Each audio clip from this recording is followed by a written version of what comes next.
Charlotte, North Carolina. Let's go, Bobby, let's go. What's up, what's up, what's up? Let's go, quickly, let's go. Let's go, Harry, let's go. I know your feet hurt right now, girl. Let's go, your feet gonna hurt tomorrow. Come on, fellas, hurry up, let's go. John Bailey's been invited to spend a few days at Olympic High, a 2,000-student school, once the worst performer in Charlotte. It's been turned round by Principal Pamela Espinoza, who's keen to keep up the momentum of change. We went from a failing school to a good school, but good is not good enough today. So, what's the problem? The predictions are that the standard of living in America will decrease if we do not pretty dramatically change our educational system. The problem is students are being passive learners versus active learners. And they do a good job of what I call strategic compliance. They do what the teacher has them do and makes them do, but their passions are not engaged. Last year, Pamela took the controversial step of breaking Olympic into 5 small schools, each with its own principal, all on one site. She hopes the changes she's introducing will help give students the critical learning skills she believes are essential for economic success.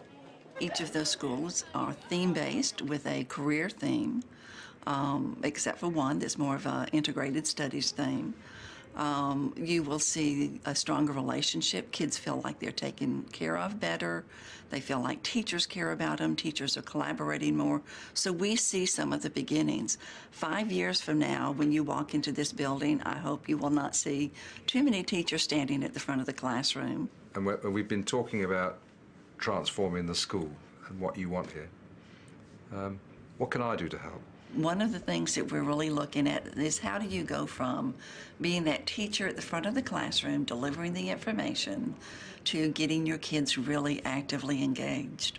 And so I think any work that you can do along that line will help. Dania, if you could move up a seat. The first teacher Bailey sees trying to actively engage her students is history specialist Elizabeth Smith. All right. Her biggest challenge currently is a very mixed ability class of 14-year-olds. How many of you read the chapter over the weekend? All right, we have one taker. Okay, good. I would highly encourage you to read the chapter, okay? That way, when we go over the notes and stuff, you're really just reinforcing. It's a topic about ancient Greece, and she's experimenting with active learning, but it's a struggle. What you're going to do is you're going to take notes as if I were talking. You're going to write down what Hakeem tells us. Okay, go, buddy. The size of the area is 50,000 square miles of territory. Good. 50,000 square miles. Ionia is on Turkey. Mycena is on one half of the peninsulas on the southern end of Greece. Hey, you guys need to be taking down the notes just as if I were talking. Well, we just write that down. That's on the overhead. You probably know a little bit more about your topic than if I had told you, right? Okay. Not really. You rather I just yammer on? Yeah. That's a fair. That way we get everything. Okay, well, we'll make sure we get everything. All right. You said to her, what was it? Would you rather I was just yammering on? And she said, yeah. Well, they do. See, the smarter kids do. The really smart kids. Give me what I need to know, because I want to buzz through it. I want to read it, and I want to make an A. Go a little slower, okay? And we'll see if we can get it right, okay? The civilization was spread into southern and western Europe, India, and Iran. Chris, and also pause a little bit. All right. Give them a minute to get it down. This is something I would like to revisit a number of times and have more student-centered note-giving. Okay, now, I don't think it was a full success, but you could see they actually were starting to gain steam. We're trying to find ways to get these children engaged. What do you think? Do you think it's a new way of learning that's appropriate for everyone? Or do you think it's something that we're having to do in order to try and include turned-off kids? I don't know. I don't know. I've tried it both ways. Sometimes I'm surprised by who likes it and who doesn't. I just don't know. I feel that it's worth a try. Okay. Just along the corridor, a first-year history teacher has taken the concept of active learning to another level. Set, hold it up, go. It's a lesson about the Italian Renaissance, and former lawyer Alan Vitali is illustrating the revolutionary impact of semaphore. Well done, well done. The semaphore is a way to pass messages much faster than you could by running or by horse. Talk about the vulnerabilities also. Is it private? Everybody else can see it. So there. Right. And bad weather?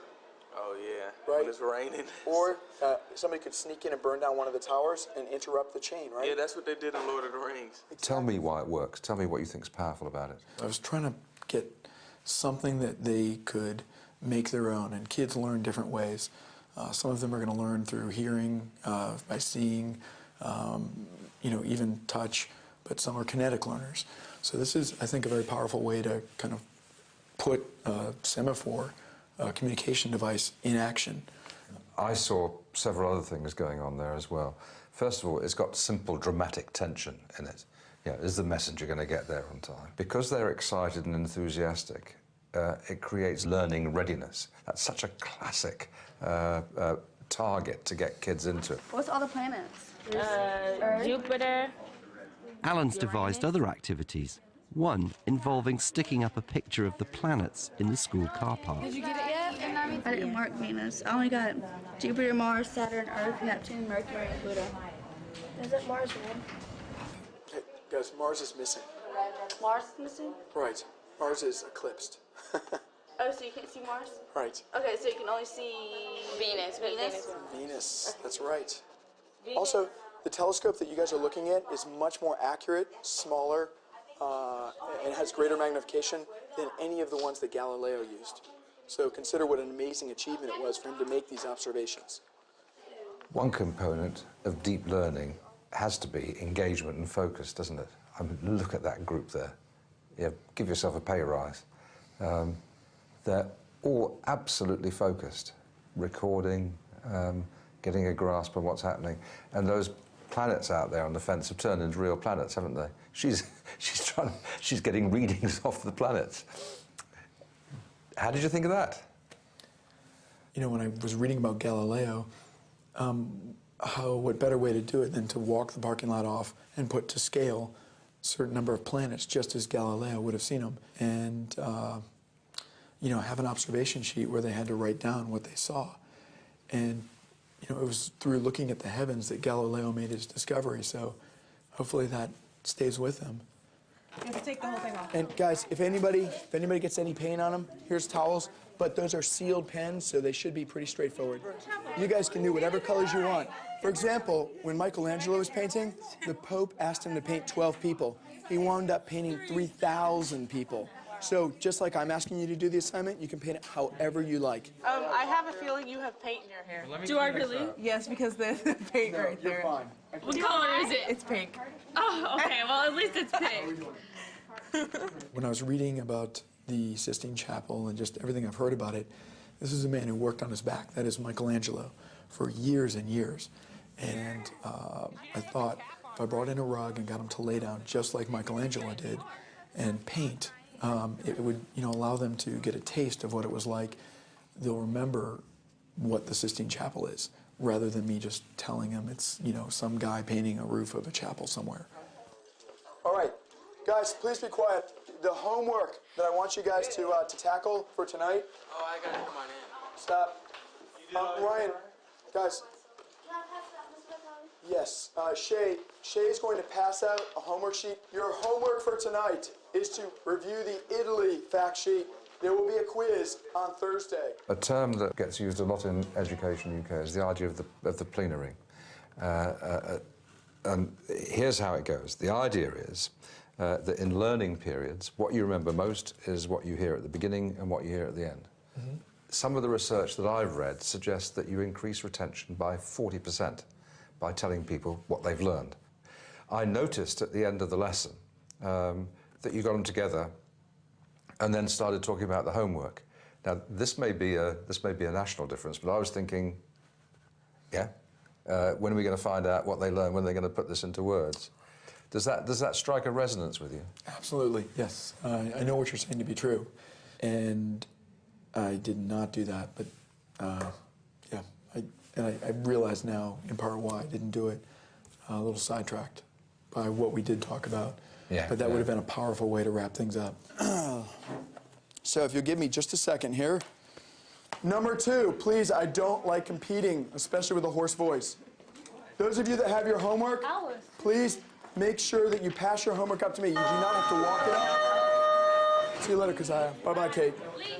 Take care, Jasmine. Thanks for the homework. One of the things that we know from research in the UK is it's often people in their first 3 years of teaching who get the best grades.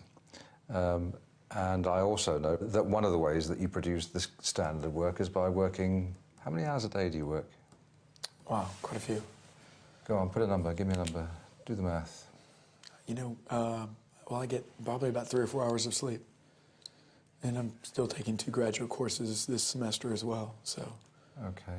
And the weekends, what happens to you then? A lot of it is spent, well, the past couple have been either sleeping off this cold or working on schoolwork. I like to get, when I get an assignment from the kids, I like to have it graded the next day, which means staying up that night to get it taken care of. So by the time I take care of my daughter, spend a little time with my wife, it makes for a late evening. You probably can see the circles under my eyes. Okay, so that's a phenomenal high level of performance for you to keep up there, isn't it? Yeah, very draining.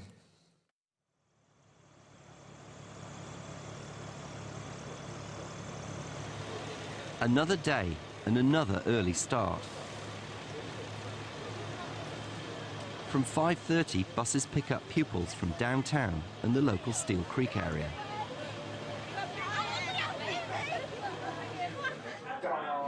Olympic doesn't have assemblies, but every day starts at 7:15 in the same way. Good morning, Olympic community of schools. It's time for our Pledge of Allegiance. Leading us this morning is Cadet Sergeant Dugas. I pledge allegiance to the flag of the United States of America and to the republic for which it stands, one nation, under God, indivisible, with liberty and justice for all.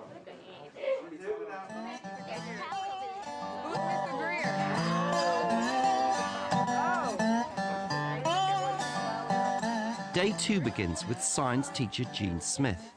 She's using active learning to teach land use, and it's controversial. With 95% of exams multiple choice, the accepted approach is to teach directly to the test. What does he use this for? The woods, I'm not sure. That probably was maybe stakes for, maybe for fences, do you think? Yeah, I don't know. It might have been. It probably is, because look at the fences right there. We have a nice variety of birds around here. Name 3. Finch, robin. They don't have scissor tails here, do they? No. No. Oh. That over there, I don't think that's like, no. It seems just like kind of scrubby woods? Yeah. Is that what you're saying? Well, we might want to clear it out. We might only want to leave a few of the trees. Or maybe that could be like...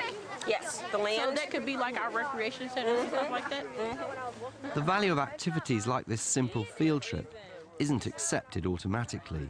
It is basically a little messy. Yeah. So that it's not kind of a nice logical progression, which if we had students, you know, reading a text and taking notes, you could see a nice logical piece of it. So it's a little bit messy. The other thing is a lot of it is emphasizing student learning. Students are the ones. I'm supposed to be more of a coach, a facilitator, and that's uncomfortable. For you? I think more for the students. They want me to teach, you know, rather than coach. So I'm trying to have a lot of the responsibility of learning on them, but they have to do the digging. And how do their parents feel about it? Well, there's some concern there too. Some of the parents are fully supported, but there are some parents, especially if a student who's been an A student and thing is maybe not doing as well in my class, then there is some concern, yes. Home time's at 2:15. Unless you're in the basketball team, in a crunch fixture against a local school.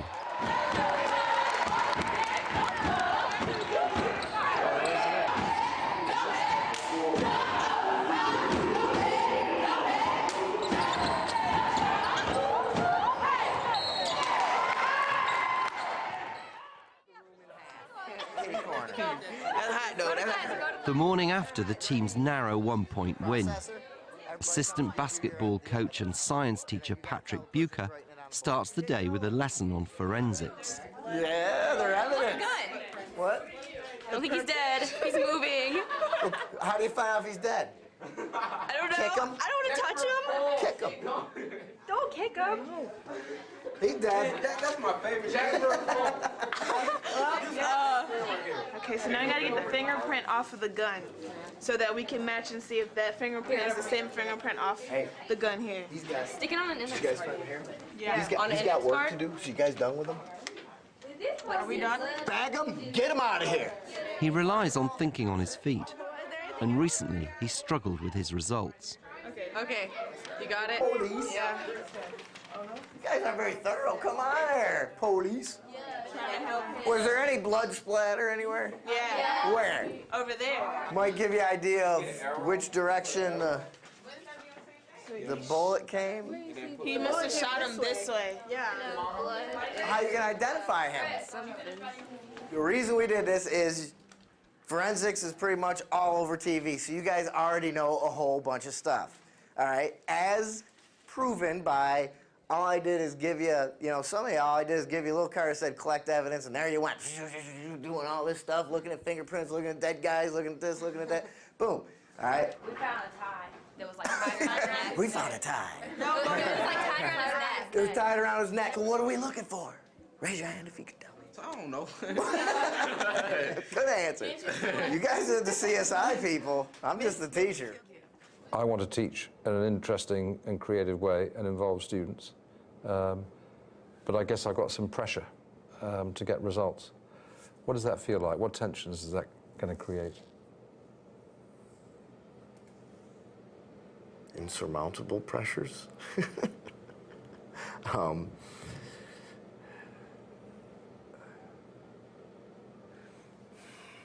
To try to balance the fun and the grades, I guess the answer, if there is you really got to train them for the whole multitasking thing. Here's your fun activities. Here's what you need to do and what you need to know. What is it like for a teacher to try to balance that? Being at the same school for 10 years, there's not very many other people that have been here for 10 years. There's a handful, and you see them come and go, and a lot of it's easy to see, and it is that pressure. And they come in here and they leave after a year or 2 years. I think it's the toughest thing in teaching, is talking about changing the relationship between learners and teachers. You're really gonna have to push teachers in order to try those things, because they know, and it's been said by the big boss and everything else, you don't get the scores, you're not gonna have a job. They're being pulled both ways, because that's all our in-services, is to teach how to do this differently and let the students take charge of how long it takes them to learn this and stuff like that. And so you're getting pulled that way. Sounds great. The kids would like it. They would be more engaged, but we would miss half the curriculum, and when the test comes, what are you going to do? I don't know if we would miss half the curriculum, but that's what they're thinking. That's what the fear is. That's what the fear is. Test scores have dipped as the changes are being introduced, and the new small school principals are feeling the pressure from those on the outside. They don't see results in things that we've already shown in our short 5 months in existence. We have increased student attendance, decreased incidents of violence, we see increased parent participation.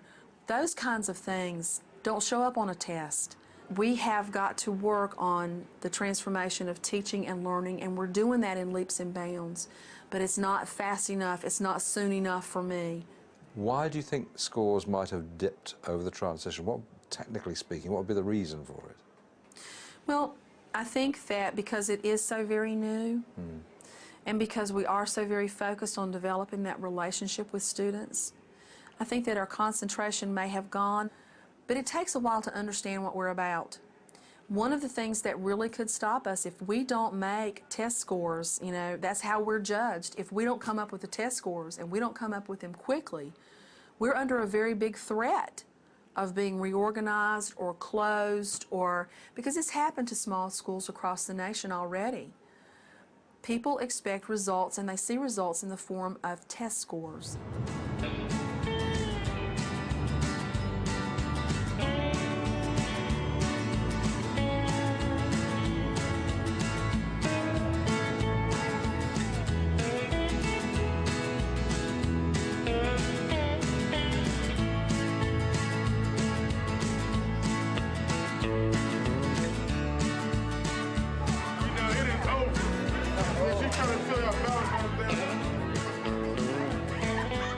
It's John's last morning, but the balloons are not for him.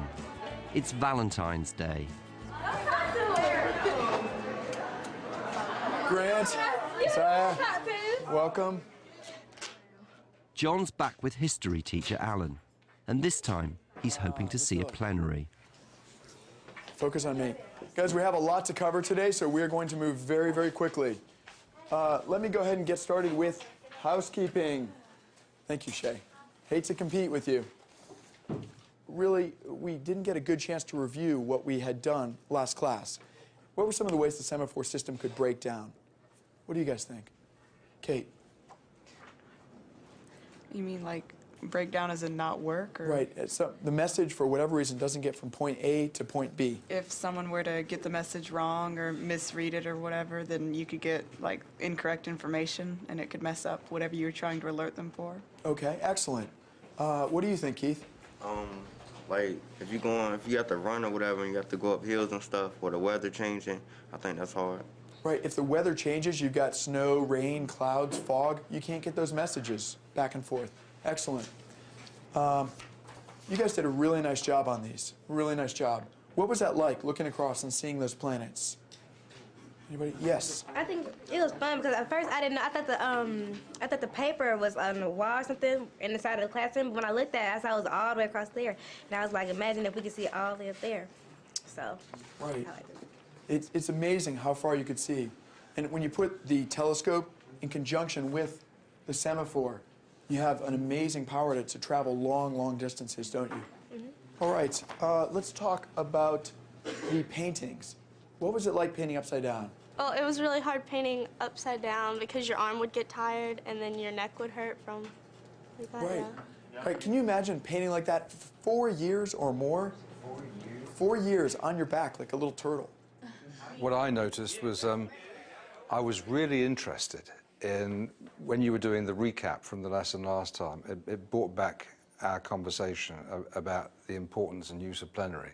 And what I particularly noticed was they were still learning ready, weren't they? In fact, you were able to be quite directive and teacherly in what you were doing, but they were hungry for what you were saying. It really brought it full circle, the summary at the end, and actually through the parts throughout the lesson, really helped tie the individual pieces together in a nice little package form. Yeah. A lot of people come into this profession, work for 5 years, burn out, and go off and do something else. If you were ordered to reduce your workload right now, or to find ways of preventing yourself burning out, what might be the top couple of ideas that come to mind? I think building up a library of work certainly helps during the first year, and then organizing that into individual lesson plans and making sure that you've got those ready to go. You're right, that will be a big drop-off.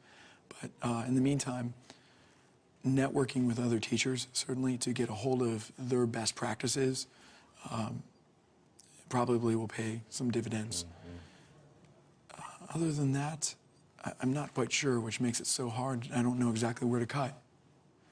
But I'm going to be divorced before I know it.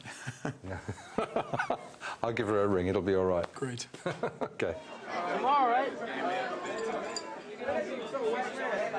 I've seen some extraordinary teaching. Great. But, you know, I've seen children lying on their backs painting a Sistine Chapel ceiling on the bottom of a table, staring out of a telescope at a model of the planets.